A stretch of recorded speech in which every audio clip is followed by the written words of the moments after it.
Is this 49er defense the best defense in the NFL?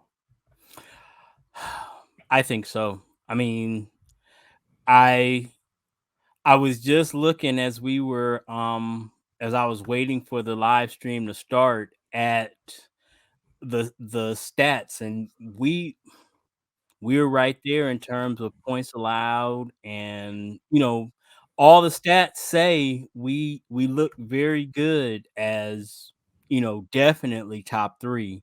So yeah, for real, I think they are when it's all said and done. And Nick Bosa is a monster. He is a problem. He really is a problem. I mean, that dude, we talked about it on another one because not only is his get off amazing, if he happens to get on the ground, his motor just doesn't, he never stops. He's the Terminator. He just keeps coming. And he's just a load to deal with for anybody. And that just, in the analogy I made last week, I really believe it. He's kind of like Steph in that he just makes it easier for everybody around him because the gravity of the offense has to, you got to find him, and it's all based on, you got to try to stop him. And so everybody else is able to get an opportunity to eat because of it. And the Rams, I thought they did, McGay, they did a real good job of trying to work that screen game Mhm. to, to try to use that aggression against us. And they moved the ball pretty well. If they could keep Stafford clean, they were able to get a little bit done. They couldn't Yeah. do anything in the red zone. But yeah, I mean, it wasn't until D'Amico started really dialing up some blitzes and heating him up that we were able to get him off his spot and then, make some plays. But yeah, to go back to your original question, yes, I think so. I think we are the best defense in the league. Quick shout out to good friend Mark Nobita, who he watches. When the Warriors were in the playoffs, me and my son, we were pretty much up like at the end of every playoff game. We missed a handful, but we were pretty much up for all the games. And Mark was watching those live streams, so really appreciate Mark.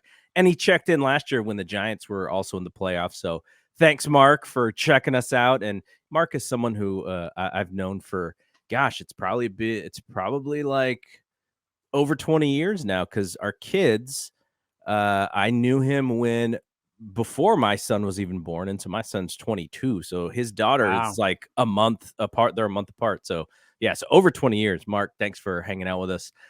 So also shout out to Rick, who says the depth of our defense separates us from most other teams' defensive units in the league. And I think that's a really great point because Niners were without Kinlaw today. And then they lose Armstead. So they lose two tackles, and they're able to still have depth on the defensive line. When you have Bosa, like you said, Bosa just makes everyone else better. But Ibukam, he had a sack. He had the forced fumble. He looks great. He scares me though when I see that number. I'm like, oh man, that reminds me of Reuben Foster. I was like, Mm-hmm. is Reuben Foster back? No, that's not Reuben Mm-hmm. Foster. But that sets the whole thing off. And the secondary, we now have a lot of talent in that secondary too, so you can take some chances with those blitzes as Ryans was doing today. And you think about it, you go, wow, Cooper Kupp is one of the top 3 wide receivers in the league if he's not the top receiver. And to bring pressure means that sometimes you're leaving one-on-one with him, and we saw that in the end zone with Fred Warner had him one-on-one in the end zone.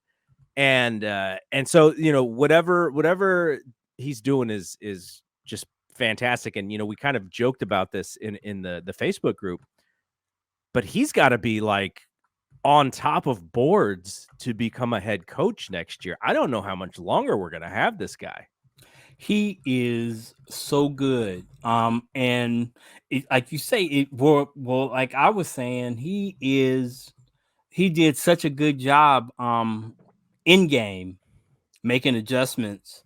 And it reminds me of like a pitch, it's like a baseball analogy, but adding Mooney is like getting an ace of your pitching staff.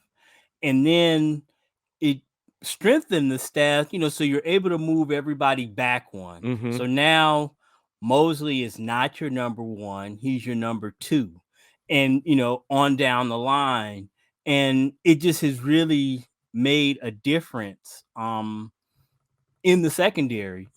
It's they are, and I noticed it immediately in camp that he just kind of brought an attitude that those guys were just really, really confident, and they're playing confident, which really changes the defense, because last year is a lot of cover three because you really didn't have anybody who you wanted, that you felt comfortable down in and down out playing man. So, you're able to do that. And I mean, Cooper Kupp is just a monster. Yeah. He's just so good. There are times when, the coverage was right there. And I mean, he just finds an opening and Stafford finds him. And that's, it's just what it is. You're not going to shut him down. But I'm cool with that. If that's how they want to do it, if they want to just eschew everybody else and just target him, 20 times, that's fine. I mean, I think now we're in a position where we can survive that if we just rally to him and don't let him, get a whole bunch of yards after catch. I think this is a script. The way the game went tonight is fine. They really weren't able to do anything on the ground. They couldn't, no big plays. Mm-hmm. Yeah, Do you know what the yards per catch for Kupp was? It was. If you were to guess before you even look at the number. Oh, I don't think it was 10. I would say 6 or 7. Yeah, it was like 8 something, and some of that was late. 8.7, which is amazing because his long was 18 yards. And so in that means that there was a handful of 4 and 5 and 6, sixes as well in there.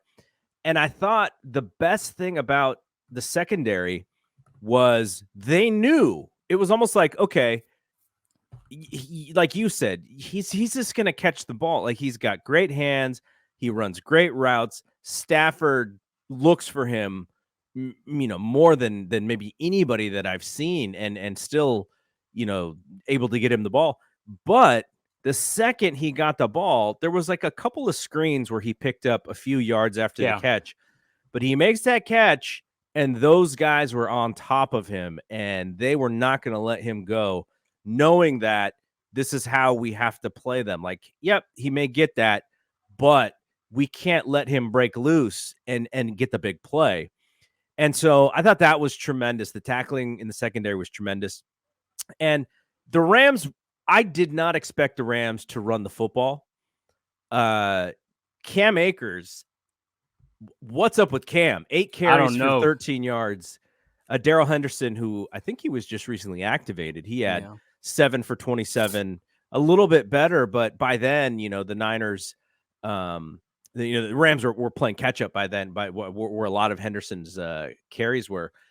And, the Rams couldn't run the ball. And so their offense was very predictable. It was very 49ers-like in the sense where it was a lot of quick stuff, which helped because I'm going to bring it up. Rick's guy, Hufanga, who we were talking about in the first 2 games, going like, okay, is he good? Is he just kind of a run stopper, nose for the ball kind of guy? How is he going to do against some of these teams who can throw the football? And today he makes the big play, which really puts the game away when Shanahan goes for the field goal instead of the 4th and goal at the half-yard line. And he's the one who puts the game away with the pick six, jumping the route, which, Rams had to go quick because, or else, Stafford would have been sacked more than the 7 times that he was actually sacked. And so they were a lot of quick hits, and they jumped that ball. Hufanga, end zone, nose for the football, big play. We haven't seen him get beat deep on a non-broken play. We mentioned that Dante Pettis play in week 1. But yeah, man, what a find. For him to just be able to slide in and be the man, it has been great to see. And it's also, this is a hat tip to John Lynch and Kyle for really making it a point of, like, if this guy's available, he's ours. Like, because we see things that, other teams who are looking a little bit closer to the 40-yard dash time, weren't seeing. So, man, what a play to ice that game for them. Well, I'm sold. He's good. I'm not gonna get into the coded speech. He's not just instinctual. He's a player. He's a player. That was a smart play. He, from my vantage point, he knew what was happening.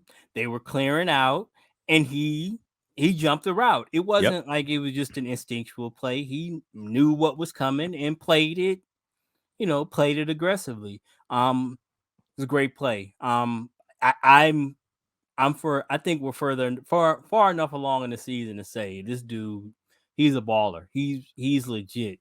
And we've now got a very interesting situation developing at safety, a place that was a question mark. I guess number one is just about ready to come back. And I think this is going to be football. Whoever earns those snaps is going to get those snaps. So Gibson has played well. Obviously Hufanga has, and Jimmy Ward, for the past several years has been the rock back there in the secondary. So I think this is a good problem to have moving forward at a position where, for me was definitely one of the question marks coming into the season. And having depth is great because you saw today Kinlaw doesn't play, Armstead tries to play, gets hurt. To have depth on the defense is so beneficial to them, and to then have that in the secondary now, maybe Jimmy Ward maybe we can give him a few weeks to kind of get his feet under him a little bit and continue to get healthier and healthier, and then by the time he's ready, it could be where somebody else gets hurt and he just fills in. So that's really, for me, it's such a nice thing to have for them. Same thing at linebacker, with Aziz being out. Yes. Flanagan Fowles has stepped up, and then we'll get there later when we start talking about at the end when we talk about players of the game. Oh yeah, it's gonna be you're gonna have like 10 guys. Yeah, it's gonna be interesting, and definitely one of our linebackers for sure. So yeah. So the 49ers, and just to kind of put the period to the end of this point here, they've given up the lowest amount of points in the league so far at 46 points. One of those, I mentioned that broken play, which that counts. Like that's the offense taking advantage of a play, Justin Fields making a play. And one of those is actually a special teams breakdown where Robbie Gould gets the kick blocked in Seattle. But they lead the NFL in overall points against at 46. And I think the Cowboys are next with like 61 or something like that. So, they need to improve on the offense because they're also not scoring a lot of points. But from a defense perspective, they are not giving up points. I think they said today on the telecast, they haven't given up a touchdown in the first half all season long. So that's going to be a nice little thing to look at, especially as we go to Carolina next week, see if they can hold that. I think that's going to be one of those stats where they're like, let's just keep it going. How long can we keep this going? Holding teams to field goals in the first half, and let's see if we can make it a thing.